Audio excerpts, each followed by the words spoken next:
تو فقہ حنفی پر جتنے اعتراضات کرتے ہیں نا کہ قرآن و حدیث کے خلاف، یہ اعتراضات ان کے بنائے ہوئے ہوتے ہیں اور کوئی صحیح آدمی جواب دینے والا ملا نہیں ہوتا. اس وجہ سے وہ ابو حنیفہ پر اعتراضات. ابو حنیفہ کو جو اللہ نے اتنی عزت دی ہے نا کہ 50% سے زائد مسلمانوں نے اکیلے ابو حنیفہ کو فالو کیا ہے. یہ عزت اس لیے نہیں کہ ابو حنیفہ ان کے ماموں یا چاچو لگتے تھے، اس لیے کہ ابو حنیفہ کے دلائل کی جو قوت تھی وہ قوت میں باقی تمام فقہا پر کیا تھے، وہ غالب تھے، جو تفقہ اور بصیرت اللہ نے عطا فرمائی تھی. ہم دوسرے فقہا کا بھی احترام کرتے ہیں. امام شافعی کے ہم خاک کے برابر بھی نہیں ہیں. امام احمد بن حنبل جو امام بخاری کے استاذ ہیں، ہم اپنے آپ کو ان کی خاک کے برابر بھی نہیں سمجھتے. امام و حنیفہ کی فضیلت بیان کرنے کا مقصد دوسرے فقہا کی توہین نہیں ہے. بتانا یہ مقصد ہے کہ جس فقیہ پر دنیا اعتراض کرتی ہے نا کہ ان کے یہ مسئلے قرآن و سنت کے خلاف ہیں، تو ان کے علم میں کمی ہوتی ہے، ان کی بصیرت میں کمی ہوتی ہے. اس وجہ سے ان کو لگتا ہے کہ قرآن و سنت کے خلاف، حقیقت میں قرآن و سنت کے خلاف نہیں ہوتا. جھینگے کا مسئلہ دیکھ لو، کیکڑے کا مسئلہ دیکھ لو.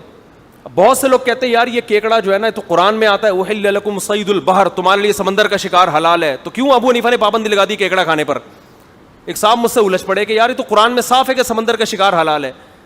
میں نے کہا یار یہ بات مجھے بتاؤ، تمہاری سمجھ میں آ رہی ہے کہ قرآن میں صاف ہے کہ سمندر کا شکار حلال ہے، تو اس کا اگر یہ مطلب ہے تو پھر کوئی ایک صحابی تو دکھاؤ جنہوں نے کیکڑا کھایا ہو.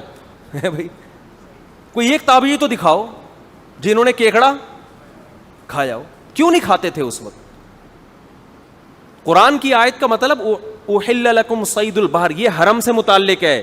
اس سے پہلے والی آیتوں میں ہے کہ حالت احرام میں خشکی کا شکار حرام ہے. اس سے پتہ چلتا ہے اس سے مراد کیا ہے کہ حالت احرام میں سمندری شکار پر پابندی نہیں ہے. اس میں یہ نہیں بتایا جا رہا ہے سمندر کی کون سی مخلوق حلال ہے تو کون سی حرام ہے.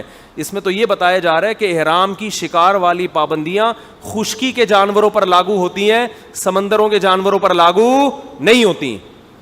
بس آپ ریفرنس دیکھ رہے ہیں، آیت نمبر بھی کوٹ کر دی محترم نے اور حدیث حوالہ بھی دے دیا، تو اتنا کافی. پھر بھی یہ مسئلہ اختلافی ہے، ہم دوسرے فقہا کا بھی احترام کرتے ہیں. اگر شافی لوگ کھا رہے ہیں اور وہ سمجھتے ہیں امام شافی پر ہمیں زیادہ اعتماد ہے تو ٹھیک ہے، لیکن فنڈر گیری نہ کریں کہ ہمیں آتا ہے ابو حنیفہ کو نہیں آتا تھا.